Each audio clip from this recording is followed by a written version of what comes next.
Hi, this is Jhonna, and welcome back to Jhonna Unfiltered. This channel is my learning diary, where I share my journey of discovering everything from personality types to rare dog and cat breeds. I want to be clear that I am not a professional veterinarian or a pet expert. I am a learner, just like you, documenting what I find. Because I want this diary to be as real as possible, I have a special request. It's becoming quite challenging to find unique, high-quality pet photos online, and I would much rather feature your pets than a generic stock photo. If you would like to see your dog or cat featured in my upcoming videos, please send a high-quality photo to jhonna.unfiltered@zohomail.com. Please include your pet's name, their breed, and yes, I love mixed breeds too, a bit about their personality, and a short note giving me authorization to use their pictures on this channel.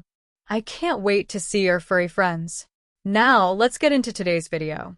Today, let's talk about a rare and often misunderstood dog breed called the Banjara Hound, also known as the Banjara Hound.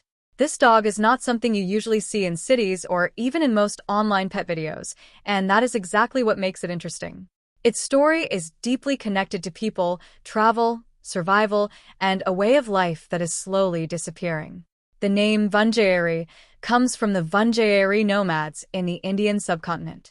These were traveling communities who moved across long distances, carrying their belongings with them.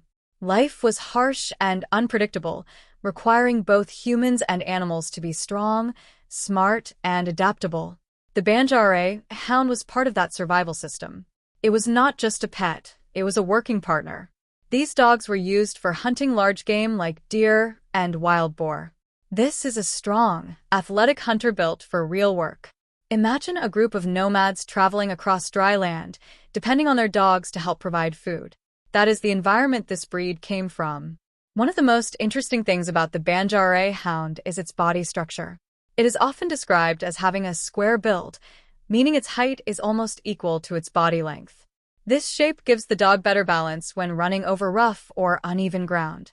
Unlike long-bodied sighthounds built for flat racing, the Banjara Hound is designed for control, endurance, and stability in unpredictable terrain. Now, let's talk about its eyes.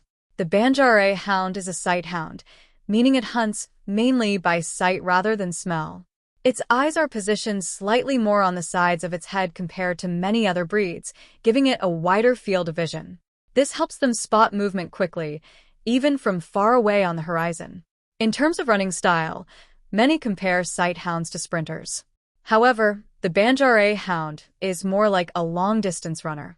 It may not be the fastest in a short race, but it can maintain speed and energy over a longer period. This makes it very effective for tracking and chasing animals in hot, open environments where stamina matters more than sudden speed. Temperament-wise, this dog is quite different from many modern pet breeds. While some sighthounds are very shy, the Banjara Hound is known to be alert and protective. It is naturally suspicious of strangers, which acted as protection for traveling groups guarding their temporary camps. At the same time, it is not a clingy dog. It forms strong bonds with those it trusts but remains independent and observant, often thinking for itself. The Banjara Hound is becoming rare because the nomadic lifestyle it was built for is disappearing. As people moved into cities, they no longer needed large hunting dogs. This is one reason why it is hard to find clear, pure examples of this breed today. Another point of confusion is that it is often mistaken for the caravan hound. However, the Banjara usually has a rougher and thicker coat, which protects it from thorny bushes and rough terrain.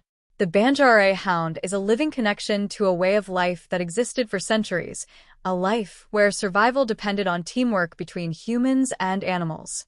It reminds us that dogs were not always bred for comfort or appearance, but were shaped by real work and real danger. So, here's something to think about. In today's world, what do we lose when these working breeds disappear? Should we be doing more to preserve their history? Have you ever met a dog that surprised you with how smart and independent it was? I would really like to hear your thoughts in the comments. Thanks for watching. If this video resonated with you, please consider hitting the subscribe button. I want to be upfront and share that I use this text-to-speech voice because as a full-time ESL teacher, I have to be very careful with my vocal cords. Managing vocal nodules means I have to save my voice for my students, but I didn't want that to stop me from sharing these unfiltered thoughts with you. I'm Jhonna, and I'm currently working toward my goal of 1,000 subscribers so I can finally monetize this channel and turn this passion into a sustainable part of my future. This is my diary of solo living here in the Philippines, and your support helps me keep this channel growing. If you would like to help out even more, you can check out the Buy a Treat for My Pets link in the description. My dogs definitely appreciate the love. Make sure you are subscribed so you do not miss the next update. Thank you for being such an important part of this journey. I'm Jhonna, and I will see you in the next one.